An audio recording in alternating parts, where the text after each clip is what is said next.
ry'imigambwe yemewe n'amategeko ngaha mu Burundi twaramutse dufise icigwa kijanye no kuraba indinganizo mu vy'ubutunzi iyo bita budget programme ya leta y'u Burundi mu mwaka w'ibihumbi 2022 ushira umwaka w'ibihumbi 2023 ubwa mbere kugira ngo abanyepolitike batahure ubwa mbere iyo budget programme uko itunganije akarusho ifise ku gihugu dufatiye kwitunganya ry'ubutunzi bwa leta y'igihugu cacu c'u Burundi. Turavye rero twabonye ko ari ibintu bifise akamaro kaniniya cane kuko izodufasha ubwa mbere gukora tubona iterambere ry'igihugu kuko muri budget programme ubona uburyo ukabona igihe igikorwa kizotunganirizwa ariko kandi n'ukoze ico gikorwa bikaboneka neza ko uburyo umwanya wacu agiye kugikora aho vyamugoreye naho canke atagikoze. Ikindi gihambaye twabonye ni uburyo bwonyene kandi buhambaye buzotuma iki gihugu cacu c'u Burundi gitera imbere kuko bigwanya ukunyonyora itunga ry'igihugu, biragwanya bwa busuma bw'amabuba mu buryo bwa leta mu masoko ya leta. Ibi rero twabonye yuko bizofasha leta y'u Burundi gutera imbere, nico gitumanye n'icubahiro umukuru w'igihugu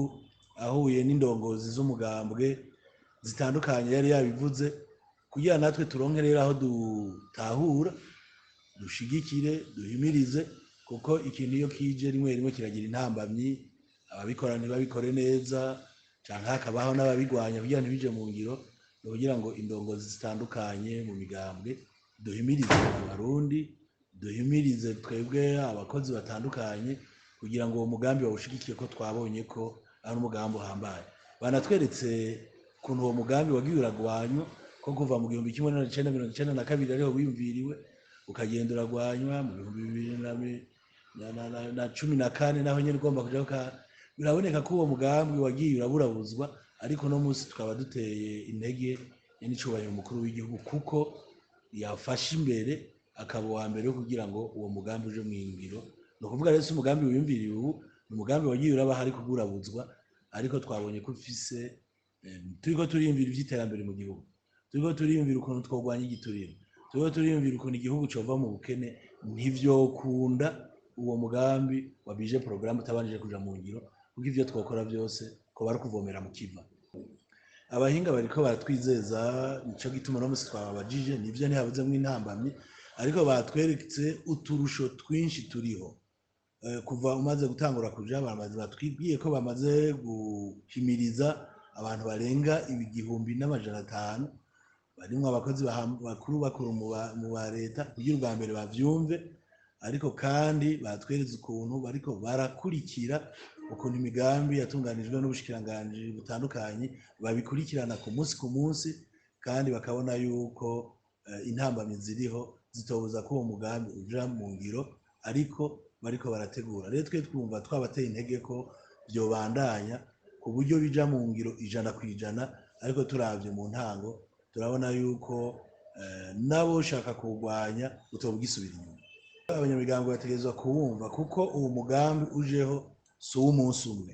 Nuko uwo mugambi rero abanyamigambwe bawumva kugira ngo ejo n'umugambwe wotsinda amatora uri mu gihugu ntuce uwufuta, wumve ko ari uw'akamaro, ahubwo wumve ko ari umugambi w'igihugu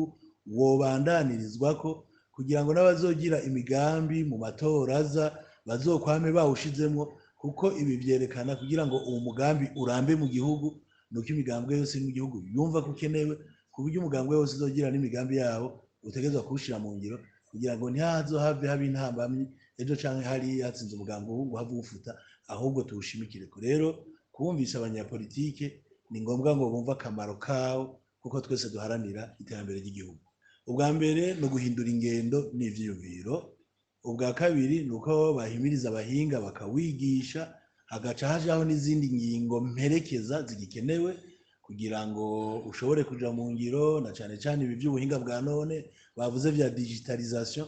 n'ibindi byo kugenda birahinduka, amategeko n'imico n'imigenzo y'abazowushira mu ngiro. Ibi rero nibi bisaba inyigisho z'imboneza zitandukanye z'abahinga babikoresha n'abanegihugu bakumva ko uwo mugambi ari uwabo, kuko utuma amatagisi batanga n'ikori batanga bishika mu kigega ca leta, maze amafaranga agatuma imigambi y'iterambere mu gihugu, ryaba ibarabara, ryaba ivuriro, yaba amazi meza bigarukako, kuko ayo mafaranga ataba yagiye amazi mayongo, ariko kandi bikaboneka neza ko bizotuma n'uburyo bwa leta bwahora buja mu kigega bwiyongera, kuko buzofata inzira imwe ntibuhave